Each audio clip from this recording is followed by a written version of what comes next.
Hello, hello, hello. If you're watching this in July, this is not going to make any sense. This is a Christmas video. I'm going to regret this one. Let's do a move. Let's do two movie reviews because no one watches these. In fact, nobody watches any of my material these days, unless it's I don't know. You know what YouTube's like. But anyway, I've watched a couple of Christmas movies that I thought were rather good. The first one up, he says, effortlessly bringing up a graphic, is 8-Bit Christmas. Oh yeah, 8-Bit Christmas. The concept's really easy. Neil Patrick Harris plays a father, Jack Doyle, who's relating a story to his daughter about, it's like a Christmas morality story about, what you want for Christmas and not always getting what you want for Christmas. And it's related back into the 80s, when he was a kid wanting a Nintendo entertainment system.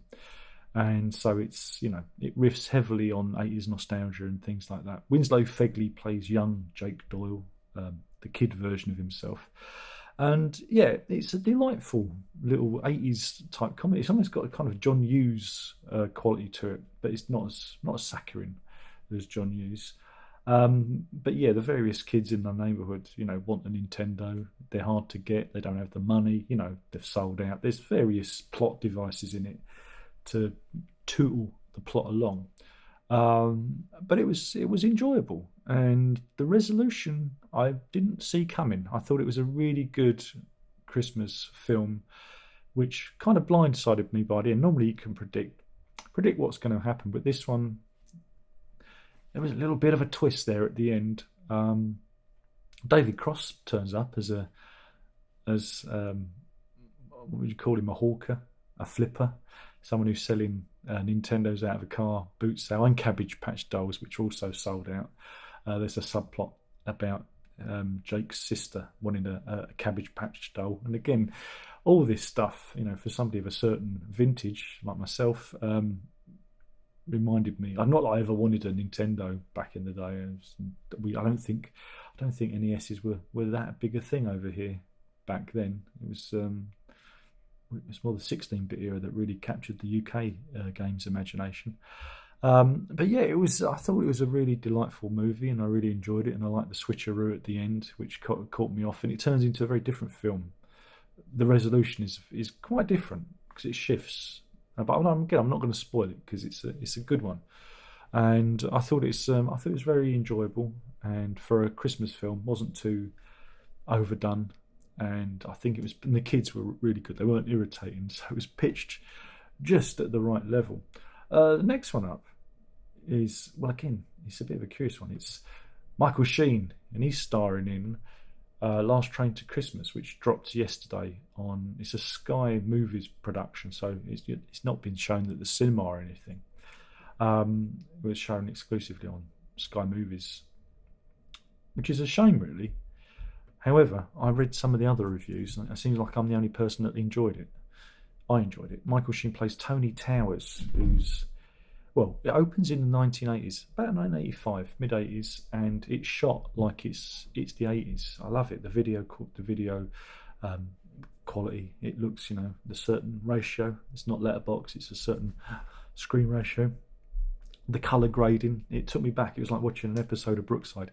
But yeah, he plays Tony Towers, who is he's a bit of a Peter Stringfellow type, who wants to open his nightclubs. He's pretty single-minded.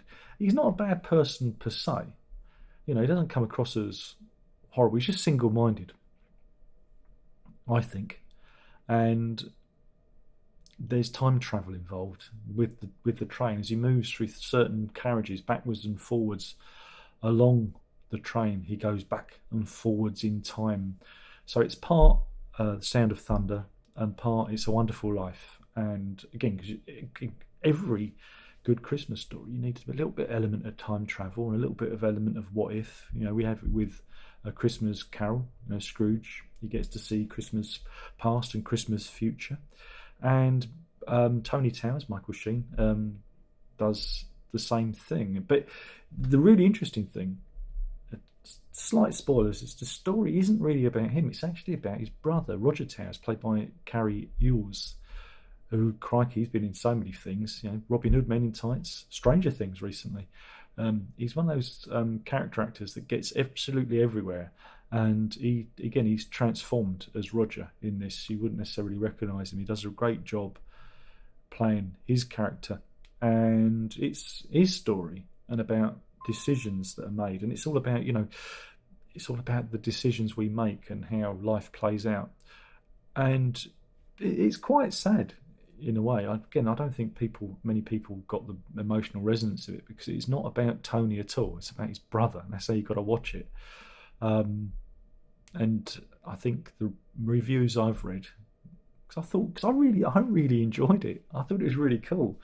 But the reviews I read thought it was a little bit, there wasn't a lot of story to it. I think there was an incredible amount of story to it, but you've got to look at it at who the actual main character is. The main character isn't the main character.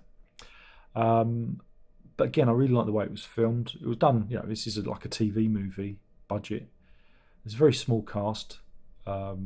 Sheen, Carrie Ewells, Natalie Emmanuel plays the love interest, so she's not in it that much. Even Robin Asquith turns up as a TV advert producer, which was excellent stuff. But I really like the way they did the shift in time. The prop manager on that must have had an absolute nightmare, locating the various products and that. John Thompson even turns up as a not disgruntled customer, a bemused customer on the train. The best bit is the bit at the end where it goes black and white, and it takes on a Hitchcock direction, complete with music and cut scenes, jump cuts and everything. I just thought that was brilliant. I don't think the other reviewers actually watched it and appreciated the effort, those little touches that went into it. And I thought it was really, really cool. Major spoiler, but then it probably doesn't matter because no one's watching this. There's going to be a sequel, because if you stay and watch the end credits, it actually says Tony Towers will return. Yeah, in The Past Is Forever. I think that was the title. Again, watched it last night. But again, Michael Sheen does all the heavy lifting. Great character actor. He does it all. He plays, most of the ages. There are some other actors who play like younger versions of himself, but he does a great job. There's even a great one where he's had lots of plastic surgery. He's almost unrecognisable, and he's come back from I'm a Celebrity in Australia, cut his journey short to attend an event. So yeah, it's a real corker. I really enjoyed it. I thought it was good fun. So yeah, 2 interesting Christmas movies that you can sit down and watch. One, if you're in the UK, not for all the US viewers. Sorry, you won't be able to necessarily watch it unless it's out in the US. But it's a shame it's had such a limited release. If they had to put this on terrestrial television, I think people would have raved about it. So yeah, 2 interesting things to watch out for. 8-Bit Christmas, which is a delightful 80s style romp, and Last Stranger Christmas, which takes the whole time travelling theme. Yeah, it's not really a story of repentance, because I don't see Tony Towers as a person who's done anything bad. He made some bad decisions, but he's not fundamentally evil. So I think that's the problem.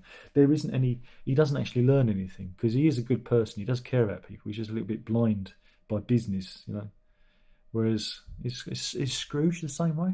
I think if they'd have made him more evil, I think the resolution may have been a bit more satisfying. Well, I'm analysing it too much, but anyway, keep your eyes out for them. Ho ho ho! It will get you in the mood for Christmas. This has been me talking about some films which nobody probably cares about because it's YouTube. And yeah, thanks for watching. Have a Merry Christmas. Ta-ra.